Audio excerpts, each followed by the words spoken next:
Muy buenos días a todos. Hoy es martes 7 de noviembre de 2017 y son las 9:17 de la mañana. Este es el Juzgado Primero Penal de Circuito de Cartagena que preside Freddy Antonio Machado López, y hoy hemos sido convocados a esta audiencia donde se resuelve el recurso de apelación dentro del proceso con Código Único de Investigación número 13-001-60-01-129-2015-03-910. El número interno es 24086. Es un proceso que se sigue contra Kelly Joana Zabaleta Guerrero y otros. Lo primero que haremos al dar inicio a esta audiencia es constatar, verificar que estén presentes las partes. Y se advierte que no está presente la Fiscalía, pero sí están presentes algunos de los defensores. Se identifican los defensores en su orden y nos indican a qué personas están representando. Buen día a todos y todas. Davis Flores Cantillo, defensor del señor José David Lemus Jaimes, Félix Muñoz Mañara y Manuel Zabaleta. Siguiente. Buenos días, señor juez y demás asistentes a la audiencia. Comparece Jorge Eliezer Molano Rodríguez, apoderado de confianza de Milena Quirós Jiménez. Siguiente. Muy buenos días, señoría, y a todos los presentes. Mi nombre es Sergio Turizo Urde y comparezco como abogado de confianza de Isidro Alarcón Borges. Muy bien. Nos advierte que esté presente otro de los defensores. Sin embargo, señores defensores, en los audios escuchamos que algunos de ustedes estaban asumiendo una defensa como sustitutos de algunos de los... ¿Me recuerdan si tienen algunos de esa representación? Señor juez, prácticamente todos éramos suplentes de todos. Muy bien. Entonces, el juzgado advierte que la presente apelación que se presentara contra la decisión del Juzgado Segundo Penal Municipal Ambulante con funciones de control de garantías corresponde a los recursos de apelación presentados por Jorge Eliezer Molano como representante de Milena Quirós Jiménez, Sergio Turizo Borges como representante de Isidro Alarcón, Sergio Turizo Urda, Nubia Gómez Jaime, y está representada por el doctor Iván Medrano, José David Jaime Lemos por el doctor Davis, Manuel Francisco Zabaleta también por el doctor Davis, y y Félix Muñoz Mañaras por el doctor Davis. Sobre esto se va a pronunciar la presente apelación. La presente alzada se caracteriza por una discusión jurídica muy compleja, con ocasión de las medidas de aseguramiento impuestas a unos ciudadanos que presuntamente se les vincula con el grupo subversivo ELN. Lo complejo de la discusión guarda relación con los temas que determinan tal controversia jurídica. En primer lugar, se discute si tiene o no tiene vigencia la preceptiva del artículo 295 del Código de Procedimiento Penal, que trata de la reafirmación de la libertad, que también es norma rectora conforme al artículo 2 del Código de Procedimiento Penal. En segundo lugar, la validez de la libertad probatoria con respecto a las probanzas con las que se construyó la inferencia de autoría o participación, requisito sustancial o fundamento de la medida de aseguramiento.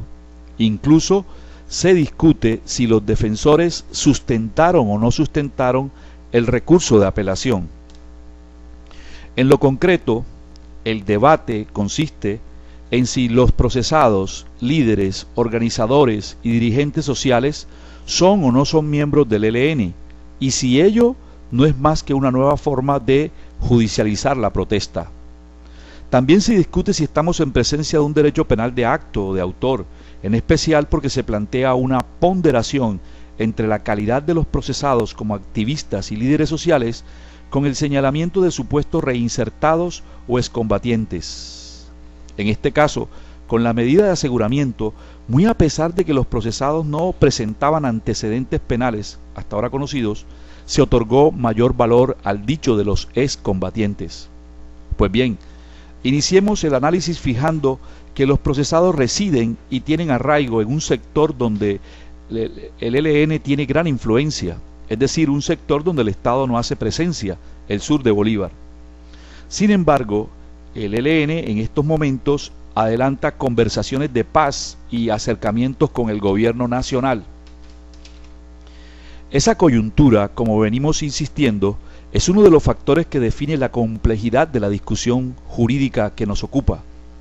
Cuando se habla de las limitaciones de la investigación, este factor, los actuales momentos del proceso de diálogo entre el ELN y el gobierno, podrían tener incidencia, pues en vez de procurar la Fiscalía como director de la investigación y titular de la acción penal, de aportar elementos materiales probatorios contundentes, entendemos que se precipita en generar un resultado más publicitario y mediático en vez de estructurar una imputación más razonable. La memoria histórica nos enseña que en el pasado muchos jueces legitimaron actuaciones irregulares al judicializar a muchos ciudadanos con ocasión del conflicto armado, sin contar con mayores elementos de juicio. Es lo que la prensa llamó los falsos positivos. Esa época nefasta estuvo determinada e influenciada por el proceder perverso de elementos de baja estatura moral pertenecientes a las fuerzas públicas y que en su afán de aumentar estadísticas o productividad en los resultados de su misión, faltaron a la verdad y no solo cegaron la vida a compatriotas inocentes, sino que incluso después de su accionar se uniformaba a los difuntos para hacerlos pasar como combatientes, entre comillas, usando, cierro comillas, de esta manera a la justicia.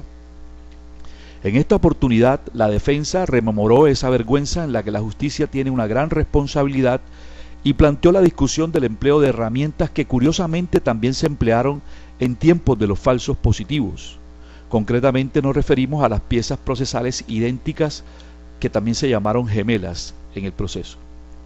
Estamos hablando de las coincidencias que se presentan entre las entrevistas de los combatientes y sus interrogatorios, pues en los señalamientos directos que se hacen en contra de los procesados aparecen dos declaraciones que se repiten textualmente sin que exista alguna justificación.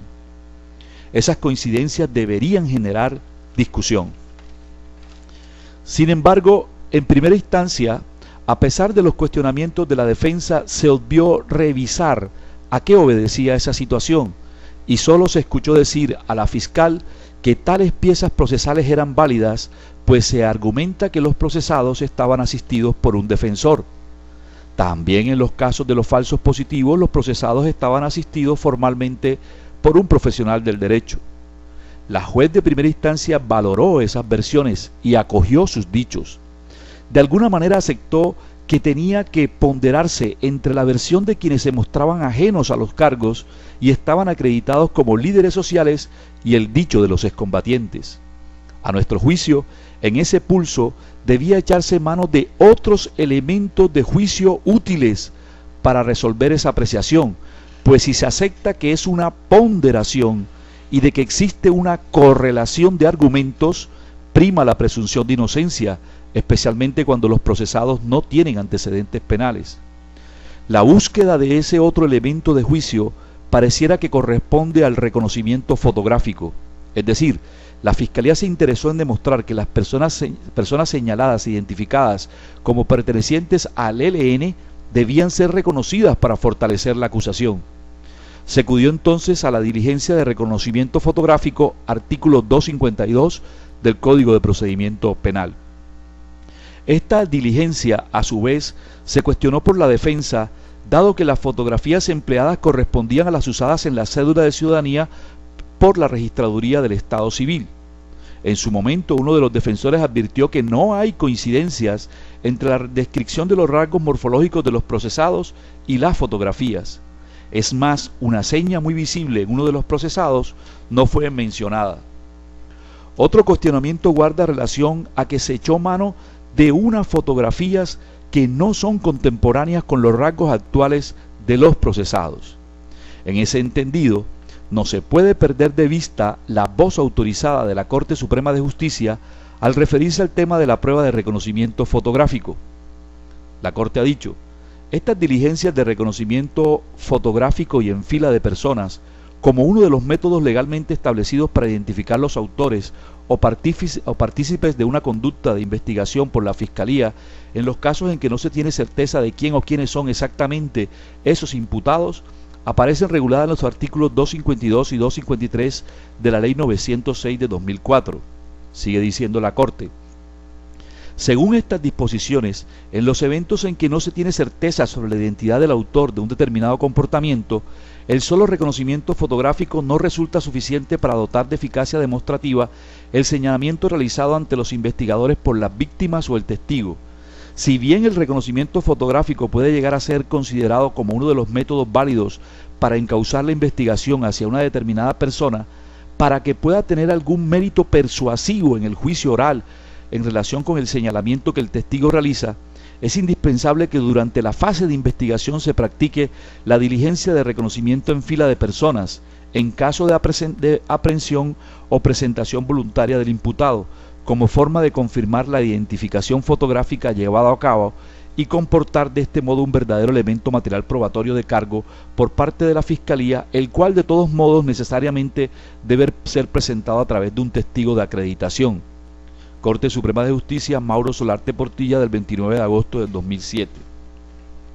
Se advierte que en la decisión del juez de primera instancia, extensa por cierto, lo que se hace es transcribir aspectos referidos por los excombatientes, tanto en la entrevista como en el interrogatorio.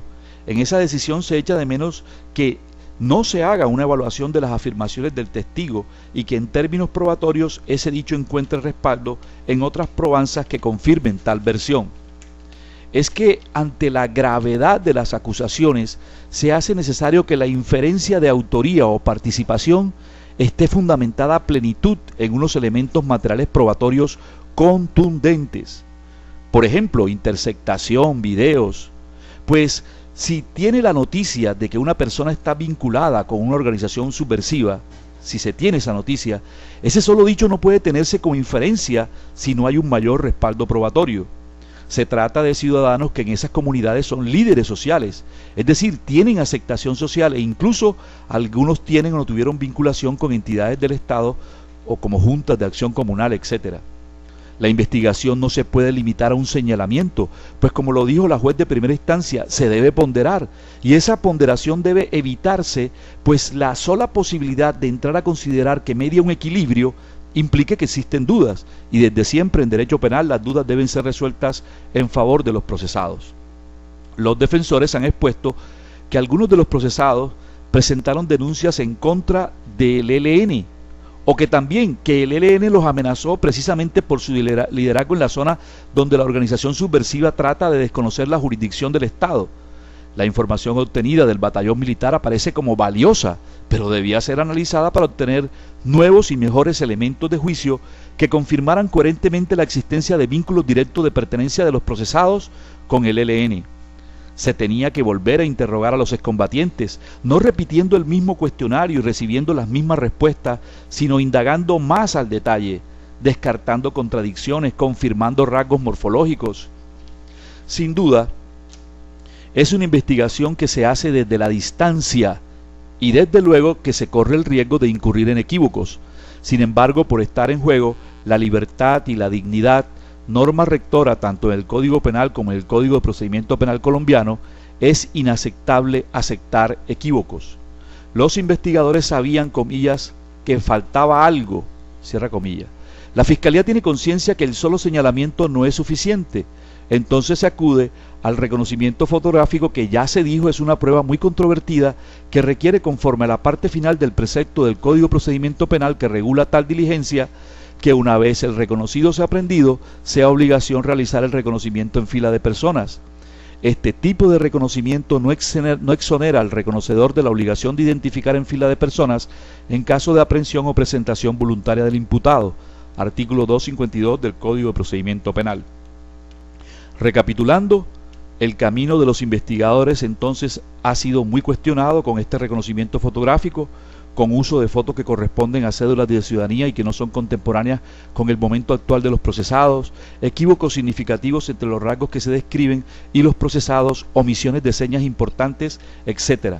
Por todo lo anterior, el juzgado revocará la decisión del juez de primera instancia en cuanto a la medida de aseguramiento impuesta y ordenará la libertad de los procesados.